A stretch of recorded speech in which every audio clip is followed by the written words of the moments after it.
మీ ఎలాంటి వ్యాపార ప్రకటనలకైనా వెంటనే మా ఛానల్ సంప్రదించండి. అందరికి నమస్కారం. నేను శిరీష. ఈరోజు మనతో పాటు ఉన్నారు ప్రముఖ ఆధ్యాత్మికవేత్త, astrologer professor doctor Mullapudi Satyanarayana Murthy గారు. గురుగారితో మాట్లాడదాం. గురుగారు నమస్కారం. నమస్కారం మా శిరీష. గురుగారు, ముఖ్యంగా కర్కాటక రాశి వారికి ఏలినాటి శని ప్రభావం ఎప్పుడు ప్రారంభం అవుతుంది, ఎప్పుడు ముగుస్తుంది తెలియజేయండి గురుగారు. ఇప్పుడు ఏలినాటి శని వాళ్ళు హ్యాపీగా ఉన్నారు. నీ క్వశ్చన్తో వాళ్ళందరికీ గుండె దడేలు అంటుంది అనమాట. ఎప్పుడు వచ్చేస్తుందా ఏలినాటి శని అంటే. ఏలినాటి శని అనగానే అంత భయపెట్టేశారు, శనీశ్వరుని అంత బ్యాడ్ చేసేసారు. ముఖ్యంగా వీళ్ళు తెలుసుకోవాల్సింది ఏంటంటే ఏలినాటి శని అంటేనే బ్యాడే చేయడు, మంచి కూడా చేస్తాడు అనే పాయింట్ వీళ్ళు తెలుసుకోవాలి ఫస్ట్ ప్రతి రాశి వాళ్ళు. ఇప్పుడు కర్కాటక రాశి వారికి ప్రస్తుతం ఏలినాటి శని లేదు, అష్టమ రాహు ఉన్నాడు. అస్సలు బాగుండలేదు అని చెప్పారు.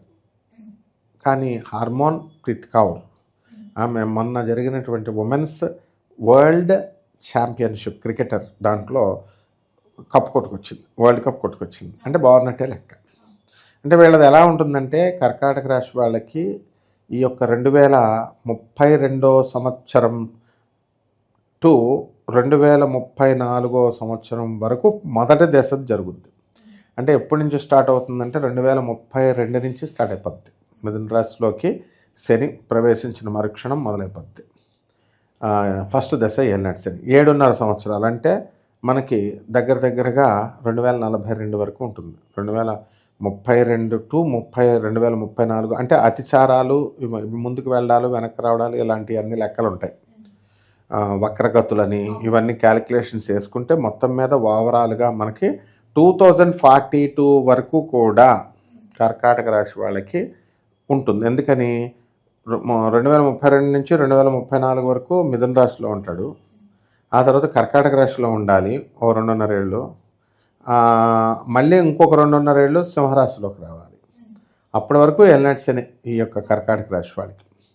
ఇకపోతే మొదటి దశలో అంటే 2034 వరకు ఎలా ఉంటుందంటే మనకి వ్యయంలో ఉన్నాడు. వ్యయం అంటే ఏంటి? అంతా ఖర్చులే అనమాట. ఏలినాటి శనిలో ఎక్కడెక్కడో ఉన్నటువంటి చెత్త ఫ్రెండ్స్ అందరూ ముందుకు వచ్చేస్తారు. ఇక అప్పుడు వరకు రానివాళ్ళు అంతా ఖర్చు పెట్టి ఇచ్చేసేవాళ్ళే. బంధువులు, అప్పుడు దాకా తెలియనటువంటి వాళ్ళ బంధువులు కూడా వాళ్ళు వచ్చేస్తారు. వీళ్ళు హైదరాబాదు, ఇప్పుడు చూడు పల్లెటూరులో ఉంటే ప్రతి ఎగ్జామ్ రాత్నం హైదరాబాదు, ప్రతి అని చుట్టాలు ఎలా వస్తారో అలాగా అప్పటికి అమెరికా కూడా అలాగే అయిపోద్ది అనమాట. అలాగా మనం ఉంటున్నటువంటి ప్రాంతాల్లో ఏలినాటి శని వాళ్ళు ఎవరైతే కర్కాటక రాశి వాళ్ళు ఉన్నారో వాళ్ళ ఇళ్ళకి ఏదో ఒక కారణం రీత్యా అందరూ కూడా బంధువులు ఎక్కువ రావడం, వీళ్ళు బంధువుల్ని పిలవడం, వాళ్ళ పెళ్ళిళ్ళకి వ్యవహారాలకి వీళ్ళ వెళ్ళడం, ఇలా అధికమైనటువంటి ఖర్చు జరుగుతూ ఉంటుంది. ఇంట్లో వీళ్ళ పిల్లలకి పెళ్ళిళ్ళు చేసుకోవడం కర్కాటక రాశి వాళ్ళకి, లేదా పెద్ద మనుషులు అవడం, ఇలా ఏదో రకమైన ఇది కాదురా నాయన అనుకుంటే వీళ్ళకి రోగాల బాధ, కోర్టు వ్యవహారాలు, ప్రపంచంలో లేనటువంటి కష్టాలు సమస్యలన్నీ ఏలినాటి శని టైంలోనే వచ్చేస్తాయి.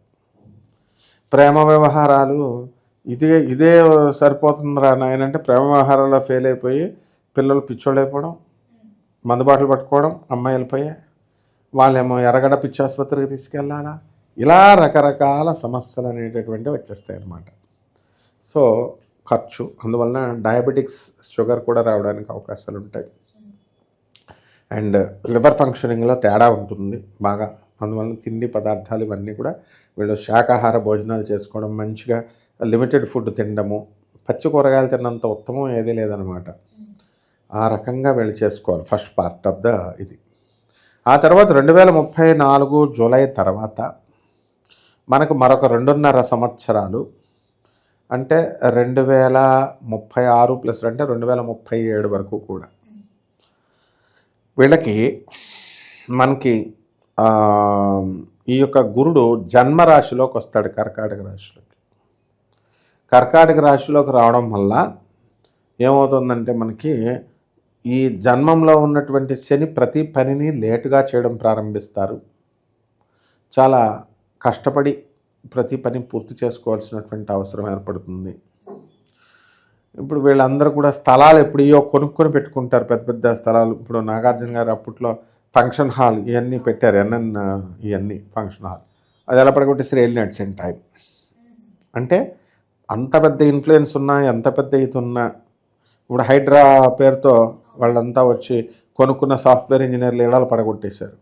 వాళ్ళందరికీ ఏం తెలుసు పాపం, మామూలుగా మనం కొనుక్కున్నాం అనుకున్నారు. ఏలినాటి శనిలో ఇల్లులు అన్నీ పోయినాయి.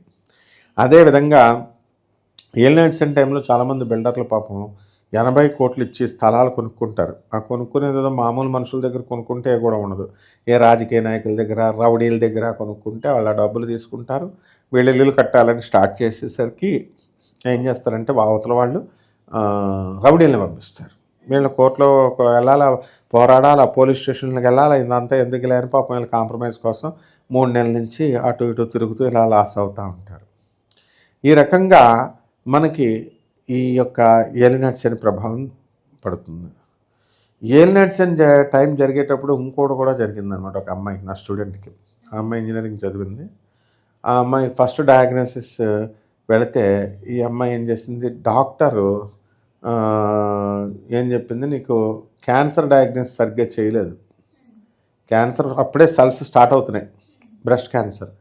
అప్పుడు ఏం చేసింది ఈమె, సరిగ్గా ఐడెంటిఫై చేయకుండా, సరైన మందులు ఇవ్వకుండా మామూలుగా ఓపెన్ చేసేసింది, సర్జరీ చేసి. క్యాన్సర్కి ఎప్పుడు కూడా ఓపెన్ చేయకూడదు, ఆపరేషన్ చేయకూడదు, చేసి పెరిగిపోతుంది. ఆ విధంగా ఫస్ట్ రాంగ్ చేసేసి ఆ పిల్లకి నిజంగానే క్యాన్సర్ అటాక్ చేసి అయిపోయింది.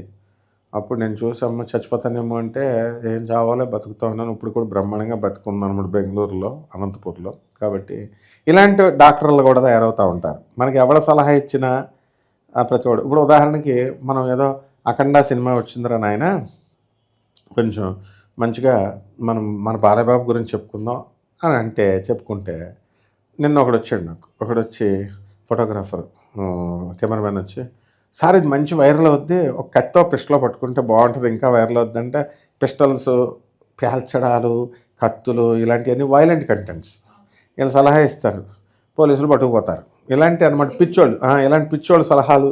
ఇప్పుడు పెద్ద పెద్ద ఎంపీలు కూడా చూడు, ఎమ్మెల్యేలు కూడా, మాధవీలత కూడా ఇలాగ కత్తి చూపించిందని, బాణం ఇలా మసీదేపు చూపించిందని, ఆ తర్వాత నోటదోలతో వెళ్ళిన ఈ అమ్మాయి శివజ్యోతి యాంకర్, తిరుపతి కాస్ట్లీ పిచ్చగాళ్ళందని, ఇవన్నీ ఏలినాటి శని ప్రభావాలు అనమాట. ఏదో ఒకటి అనేయడం, రాజమౌళి గారు చూడు ఎలాగా ఇరుక్కుపోయారు, అలాంటివన్నీ. తర్వాత నెక్స్ట్ ఈ దశలు అయిపోయిన తర్వాత ఇక ఆఖరి దశ, 3వ దశ 2042 వరకు. అంతకుముందు 2.5 సంవత్సరాల ముందు నుంచి, అంటే 2039 ఎండింగ్ నుంచి చూసుకుంటే ఈ యొక్క శని సింహరాశిలోకి వచ్చాడు. అసలు శని సింహరాశిలోకి చాలా శత్రుక్షేత్రం అనమాట. శత్రుక్షేత్రంలో తల్లిదండ్రులకి, తల్లి కొడుకులకి, తండ్రి కొడుకులకి పడదు, ముఖ్యంగా తండ్రి కొడుకులకు పడదు. అసలే ఏలినాటి శని, డబల్ దోషాలు అనమాట. అంటే ఈ ఏలినాటి శని ప్రభావంలో మనం ఎంత మంచి చెప్పాలనుకున్నా సరే అవతలకి అర్థం కాదు. ఇది అందులోని ఇది వాక్స్థానంలోకి వచ్చింది. వాక్స్థానంలోకి వచ్చినప్పుడు ఏం చేస్తారంటే వీళ్ళు చెప్పింది అందరినీ తిట్టిపడేస్తూ ఉంటారు. తిట్టిపడేస్తూ ఉంటే వాళ్ళు రివర్స్ అవుతూ ఉంటారు. వీళ్ళకు ఉన్నటువంటి మంచి పేరు, ఇప్పుడు రాజేంద్ర ప్రసాద్ హీరోని తీసుకుంటే ఈ మధ్యకాలంలో అందరి మీద తిడుతున్నాడనే అస్తమానం కాంట్రవర్సీలు అవుతున్నారు. తనకు పాపం తనకు తిట్టాలని ఉండదు, కెమెరా దగ్గరికి వెళ్ళేసరికి అది వచ్చేస్తుంది అంతే. అది ఏలినాటి శని ప్రభావం అంటే. ఈ రకంగా ధన నష్టము, ముఖ్యంగా ఈ ఆడపిల్లల జోలికి వెళ్ళకూడదు వీళ్ళు. అలాగే ముఖ్యంగా బంధువుల దగ్గర లిమిటేషన్స్లో ఉండి వచ్చేస్తే సరిపోద్ది. ఎందుకంటే వీళ్ళందరికీ కూడా అపనిందలు ఎక్కువ అవుతాయి ఏలినాటి శని సమయంలో. అలా రాకుండా కనుక జాగ్రత్తగా చూసుకుంటే సరిపోతుందమ్మా. శనీశ్వరుడికి ఎప్పుడు కూడా శనినే పూజించాలి. అందువల్ల ఏనాటి శని కాబట్టి శని జపం చేసుకోవాలి, శని స్తోత్రాలు చదవాలి. శనికి కిలోంపావు నల్ల నువ్వుల్ని, నల్లని వస్త్రాలనిచ్చి పేద బ్రాహ్మణుడికి శనివారం నాడు ఉదయం 8 గంటలకి దానం చేసుకోవాలి. దశమహావిద్యల్లో ఒకటైనటువంటి బగలాముఖి అమ్మవారి యొక్క హోమాన్ని వీళ్ళు చేసుకుంటే మంచిది. అలాగే మహాకాళి మంత్రం జపం కూడా మంచిదే. అలాగే రావి చెట్టు చుట్టూ ప్రదక్షిణాలు ఓం శనేశ్వరాయ నమః అంటూ చేసుకోవాలా. నల్లని కుక్కలకి, చీమలకి వీటికి అది పెట్టుకోవాలా. శనివారం నల్లని డ్రెస్సు లేదా నీలం డ్రెస్సు వేసుకోవాలి. శనికి అభిషేకాలు చేసుకొని పేదవారికి, వికలాంగులకి, అనాథ పిల్లలకి, సాధువులకి ఏ ఊర్లో కనబడినా ఎక్కడ కనబడినా వాళ్ళకి వీళ్ళు సహాయం చేసుకుంటే బ్రహ్మాండంగా ఉంటుంది. గురుగారు, ఓవరాల్గా కర్కట రాశి వారికి ఎప్పుడు ఈ శని స్టార్ట్ అవుతుంది, ఎలాంటి పరిహారాలు చేసుకోవాలి, ఎలాంటి జాగ్రత్తలు పాటించాలో తెలియజేసినందుకు ధన్యవాదాలు.